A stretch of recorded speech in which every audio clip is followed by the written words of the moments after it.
اور اس طرح کے الزامات، تو بین کر دیا. تو مغربی پاکستان ہائی کورٹ جو ہے اس نے اس بین کی تصدیق کر دی. جماعت اسلامی کی درخواست مسترد کر دی اس کے خلاف. اچھا، بین کو الاؤ کر دیا. الاؤ کر دیا. اچھا. مشرقی پاکستان ہائی کورٹ نے اس بین کو غیر قانونی قرار دے دیا، غیر آئی. اور پھر کیا صورت بنی؟ اس کے بعد جب معاملہ گیا سپریم کورٹ میں، تو سپریم کورٹ نے فیصلہ جو ہے جماعت اسلامی کے حق میں کیا. دیکھیے پھر، اور ایک انہوں نے کہا یہ جو بھی الزامات لگائے گئے ہیں اس میں پہلے شو کاز نوٹس سرو کیا جانا چاہیے تھا اور پوچھنا چاہیے تھا، جواب لینا چاہیے تھا کہ آپ کی جماعت پہ یہ سوال اٹھ رہے ہیں، آپ اس کا کیا صفائی میں اس کا کیا جواب دیتے ہیں. تو ان کو صفائی کا موقع دیے بغیر سیدھا ہی بین کر دیا. یک طرفہ طور پر کیسے بین کر دیا؟ جماعت اسلامی پر پابندی ختم ہو گئی. تو یہ سرکار کو خبر ہو کہ یہ تب ہوا جب ڈکٹیٹرشپ تھی، اب پھر بھی کسی نہ کسی صورت میں جمہوریت ہے. سنیے اس کے بعد کیا ہوا، پھر یحییٰ خان نے عوامی لیگ پر پابندی لگائی. جی ہاں، جب شیخ مجیب الرحمان انتخابات جیت چکے تھے اور اس وقت عوامی لیگ پر پابندی لگائی، اس کے اکثر ارکان کو ڈی سیٹ کر دیا، وہاں دوبارہ الیکشن کرائے اور چند ہزار ووٹ پڑے اور مختلف لوگ منتخب ہوئے، ان کو بیٹھنا نصیب نہیں ہوا قومی. وہ تو پھر ہم سب جانتے ہیں اور پھر کیا ہوا. اس کے بعد کیا ہوا وہ ہم سب جانتے ہیں. اور تیسری پابندی جی ذوالفقار بھٹو صاحب نے لگائی نیشنل عوامی پارٹی نیب پر، اور اس کے لیڈروں کو گرفتار کر لیا، ان پر مقدمہ چلانے کے لیے خصوصی ٹریبیونل قائم کیا. پھر کیا ہوا؟ جسے حیدرآباد ٹریبیونل. جی حیدرآباد ٹریبیونل. جب وہ حکومت ختم ہو گئی، مارشاء اللہ لگ گیا، تو خان عبدالولی خان کا بڑا مشہور جملہ ہے، ان کو پھر جنرل ضیاء الحق سے ملاقات کے لیے لے جایا گیا، بیمار ہوئے اور سی ایم ایچ میں داخل کرایا گیا. جنرل ضیاء الحق ان سے ملنے کے لیے آئے مزاج پرسی کے لیے. انہوں نے کہا جنرل صاحب قبر ایک ہے، بندے دو ہیں. کیا بات ہے. یا بھٹو اس میں جائے گا یا آپ اس میں جائیں گے. اندازہ کیجیے. اور تاریخ کا رخ بدل گیا. پر نیب جو ہے، یہ تین مثالیں میں نے اسی لیے آپ کو نیب پر پابندی لگی. پھر اس کے بعد یہ ہوا نیب کے جو ذمہ دار پکڑے گئے بڑے بریک آ گئی شام سے بیگم نسیم ولی خان اور سردار شہباز مزاری نے نئی پارٹی بنائی، یہ منظر عام پر national democratic party N D P. وہاں لوگ شامل ہو گئے اور اس کے بعد جب پھر بھٹو صاحب کی حکومت ختم ہوئی اور اس کے بعد وہ این ڈی پی بھی ختم ہو گئی، پھر عوامی نیشنل پارٹی کے نام سے اے این پی جس کا وجود این اے پی سے اے این پی، اے پہلے آ گیا بس. اور سے دیکھیں ثابت کیا ہوتا ہے، وہ پارٹی وہ جماعت ختم نہیں ہوئی. اور آج اور نہ ہی وہاں پہ یحییٰ خان کے دور میں جو انہوں نے کیا وہ ختم ہوا. آج نہ ہی ایوب خان صاحب نے جس پارٹی پہ پابندی لگائی وہ ختم ہوئی. آج پیپلز پارٹی اور جو اے این پی ہے وہ اتحادی ہیں. جی ہاں، اور کھڑے ہیں دونوں، اور جماعت اسلامی بھی ہے. اور یہ آپ پہ لگی نا پابندی. ایک بریک آ گئی سر. اس لیے پابندی جو ہے وہ کسی مسئلے کا حل نہیں. پتہ نہیں کیا سوچ کے ایسی، ہم تو ایم کیو ایم کے خلاف پابندی جی بالکل ایک بریک لینی ہے سر. نہیں لگ سکی. آج ہم نے حفیظ پاشا صاحب کو زحمت دی ہوئی ایک دو دنوں سے، ان سے ہم نے سننا ہے کہ یہ آئی ایم ایف کیوں ڈیلے کر رہا ہے اور کتنی معیشت سفر کرے گی. سیاست کا مقابلہ سیاست سے ہوگا. بالکل ٹھیک ہے. سیاہی کو سیاہی سے دھویا نہیں جائے گا. بالکل ٹھیک کہہ رہے ہیں. انہی سنہری جملوں کے ساتھ ایک بریک.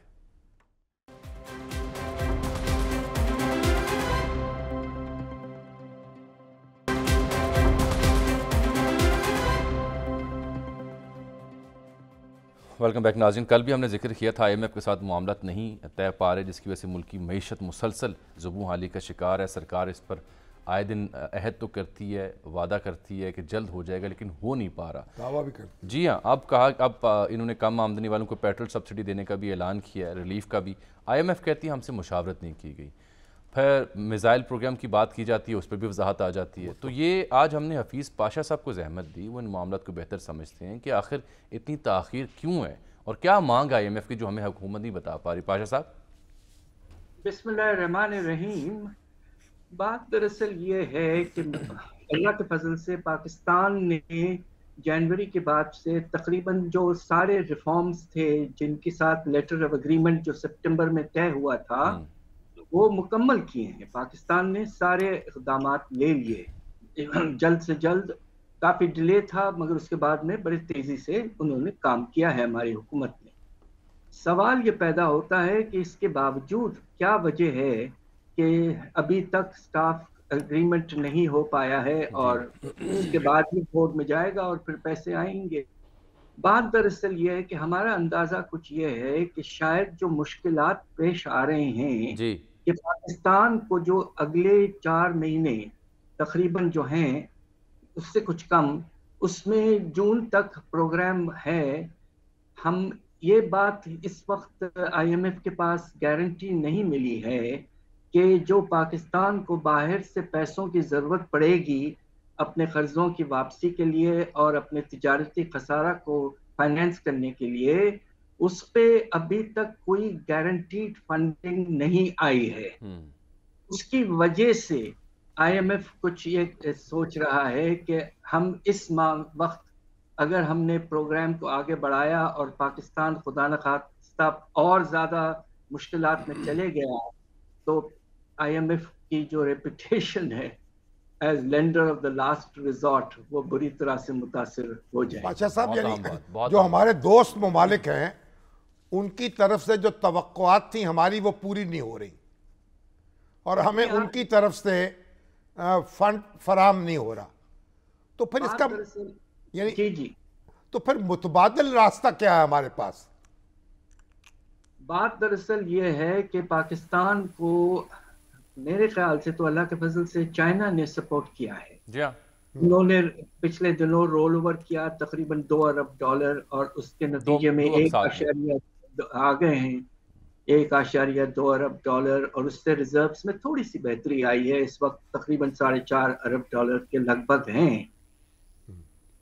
پرابلم زیادہ ہے، دیکھیے کہ جو پروجیکشن کیا گیا تھا سال بھر کے لیے اس میں آئی ایم ایف نے بڑے آپٹمسٹک پروجیکشنز کیے تھے اور خاص طور پہ انہوں نے یہ اندازہ لگایا تھا کہ پاکستان کو بانڈز فلوٹ کر کے اور کمرشل بینکوں سے، انٹرنیشنل کمرشل بینکوں سے ملا کے ان دو ذریعوں سے تقریباً $9.5 ارب مل جائیں گے.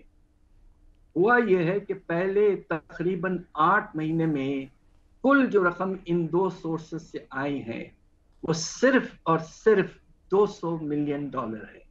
اس میں بہت بڑا شارٹ فال ہے اور اس کی وجہ یہ ہے کہ پرائیویٹ کریڈیٹرز اب گھبرا رہے ہیں پاکستان کو سپورٹ دینا. ہماری کریڈٹ ریٹنگز بھی تقریباً ڈیفالٹ لیول تک پہنچ چکی ہیں. جو ایک طرح سے افسوسناک بات ہے کہ جو مڈل ایسٹ کے ممالک ہیں جس میں سعودی عربیہ ہے، قطر ہے، یو اے ای وغیرہ، کچھ انڈرسٹینڈنگ پہلے یہ تھی سپٹمبر سے پہلے کہ پاکستان کو شاید ہمیں مکمل سپورٹ وہاں سے ملے گا، مگر اس سے لگتا یہ ہے کہ ابھی تک کوئی گارنٹی آئی ایم ایف کو نہیں ملی. پاشا صاحب ہم کیا بند گلی میں آ گئے؟ مجھے بہت افسوس سے کہنا پڑتا ہے کہ واقعی ہم بہت ہی افسوسناک اور مشکلات کے حالات میں آ چکے ہیں. خدا نخواستہ ہم تو سب اتنا پریشان رہتے ہیں کہ ہمارا پیارا ملک جو ہے وہ اس وقت ایسے جسے کہتے ہیں کہ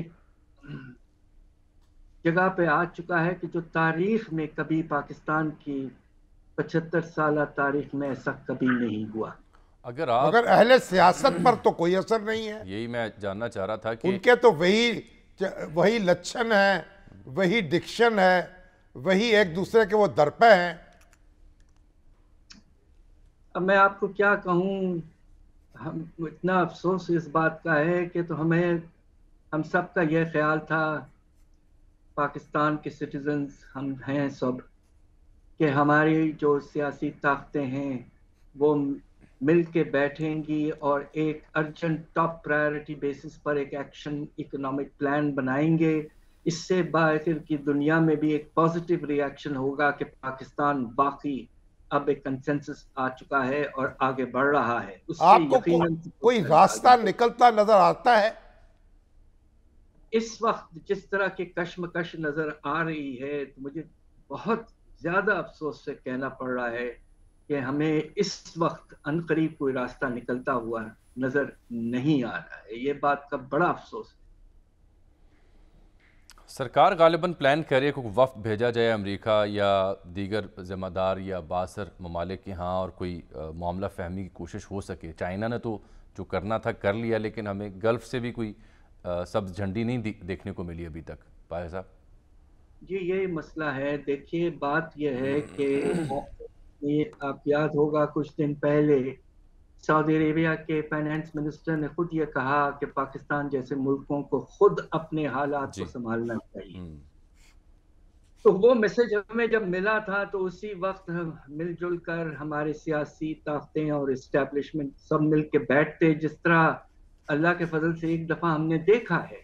اور وہ ٹیررزم کے وقت جب آرمی پبلک سکول پہ اٹیک ہوا تھا، اس کے بعد میں جس تیزی سے سب مل جل کے بیٹھے ایک نیشنل ایکشن پلان بنایا اگینسٹ ٹیررزم اور ضرب عض امپلیمنٹ کیا ہمارے آرمی نے بہت اچھے انداز میں، اس کے بعد سے ٹیررزم کتنا کم ہوا ہے. اس طرح کی چیز اس وقت پاکستان کو بہت شدت سے صاحب آپ سے کسی درجے میں آپ سے بھی کوئی رابطہ ہوتا ہے، کوئی مشاورت ہوتی ہے؟ جی میں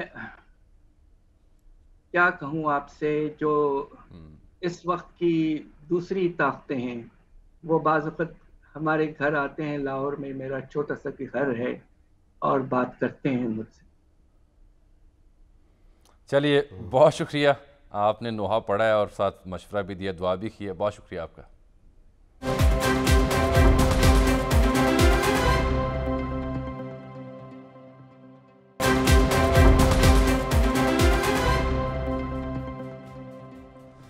ویلکم بیک ناظرین. جنرل ریٹائرڈ قمر جاوید باجوہ صاحب پھر سے خبروں میں. ذکر میں نے کیا تھا کہ نہ رہیں خبروں میں تو انٹرو دے دیتے ہیں اور ورنہ عمران خان صاحب انہیں زندہ رکھتے ہیں. پہلے بھی ان کی خدمت میں کچھ گزارشات پیش کی تھی، شامی صاحب نے بھی اور خاک سر نے بھی. تو دیکھیے نا سر، اب شاہد میتلا صاحب ہے، ابھی تو ایک حصہ چھپا ہے جس کی وہ ذمہ داری لے رہے ہیں کہ میں ان سے ملا ہوں پچھلے ماہ، ان سے سوال بھیجے ہوئے تھے، اس کے بعد جو جواب تھے ملاقات کی صورت میں وہ چھاپے ہیں میں نے. ایک قسط اور آنی ہے، پتہ نہیں اور کتنی آنی ہے. پہلے چوہے صاحب نے قسطیں چھاپی تھیں، اب یہ چھاپ رہے ہیں. اب دیکھیں نا اس کے بعد الجھن پیدا ہو جاتی ہے، چوکے چکے مار رہے ہیں، سوالات اٹھتے ہیں. یہ کہنا کہ جی میرے دور میں جو ملٹری کے یا نان جو ملٹری سے ریلیٹڈ ایشوز ہیں یا جو واقعات ہوئے ان سے میرے علم میں نہیں تھے، یا اس کا ذمہ دار ABCD ہے. تو آپ تو سپہ سالار تھے، سپہ سالار ہی ذمہ دار ہوتا ہے نا ہر شہر کا. میڈیا ایڈوائزر جو ہیں وہ ہمارے ارشاد بھٹی صاحب، پتہ نہیں اللہ جانتا. تعلقات تو ان سے اچھے ہیں ان کے. نہیں میرا نہیں خیال وہ مانتے ہیں کہ میڈیا ایڈوائزر ہیں. یعنی کوئی ان کو مشورہ تو دیتا ہوگا کیا کہ بھئی آپ کو کیا بات کہنی چاہیے، کیا نہیں کہنی چاہیے. جب وہ سپہ سالار تھے اور جب آپ سے اور ہم سے ملتے تھے گھنٹوں، 5 گھنٹے 6 گھنٹے 7 گھنٹے، تب وہ یہ سوچتے تھے کیا بات کرنی ہے. اس وقت تو طاقت کے گھوڑے پر سوار تھے نا، تو بس وہی ابھی تک فریکوینسی جاری گھوڑا تو نکل گیا، تو آپ احتیاط کرنی چاہیے. مگر گفتگو وہیں کی وہیں ہے. آج ان کی خدمت میں عرض کی ہے کہ آپ گھڑ سواری کریں، نیزہ بازی کریں، سوئمنگ کریں، گولف کھیلیں اور خود نوشت لکھ دیں. یعنی ان کی گفتگو سے تو نظر آتا ہے کہ نہ اس ملک میں کوئی قانون تھا، نہ آئین تھا، نہ کوئی حکومت تھی. جو چاہتے تھے وہ کر رہے تھے، ماتحت ان کے ماتحت کر رہے تھے. سر کیا کر رہے تھے؟ کچھ وہ خود کر رہے تھے، کبھی ایک کو چھڑوا رہے تھے، کبھی ایک کو پکڑوا رہے تھے، کبھی ایک کو نوکری دلوا رہے تھے، کسی کو کچھ کر رہے تھے. یعنی یہ میں سمجھتا ہوں ان تمام صحافیوں نے جن کے بارے میں یہ بات ہوئی انہوں نے انکار کیا کہ یہ غلط بات کر رہے ہیں. اور انہوں نے پھر جس طرح البتہ فواد چوہدری صاحب نے مجھے لکھا ہے کہ یہ جو نوکری والا معاملہ اس میں صداقت ہے، اس پہ شاید میتلا صاحب نے ایک اور جواب دیا. انہوں نے کہا جی پھر فواد صاحب یہ ٹویٹ سنبھال کے رکھیں، اس کا جو اگلا جواب آئے گا ہو سکتا ہے آپ کو الٹی پڑ جائے یہ بات. اور شیخ رشید صاحب پر بھی انہوں نے نظر کرم کی ہے. شیخ صاحب اب میں تو کہتا دائیں بائیں مطلب تیر اندازی کی ہے انہوں نے. ذمہ دار اگر سب کو آپ نے کر دیا ہے تو آپ کسی پہ انگلی اٹھاتے ہیں تو 4 انگلیاں آپ کی طرف بھی تو آتی ہیں نا، اس پہ غور نہیں ہوتا. کوئی اچھا یعنی پاکستان کا جو نظام ہے نا اس کے بارے میں کوئی اچھا تاثر. کل مزید بات کر لیں، آج وقت ختم ہو گیا میرا کیونکہ موضوع بھی حساس اور وقت بھی ختم ہو گیا. کل تک ناظرین، اللہ حافظ.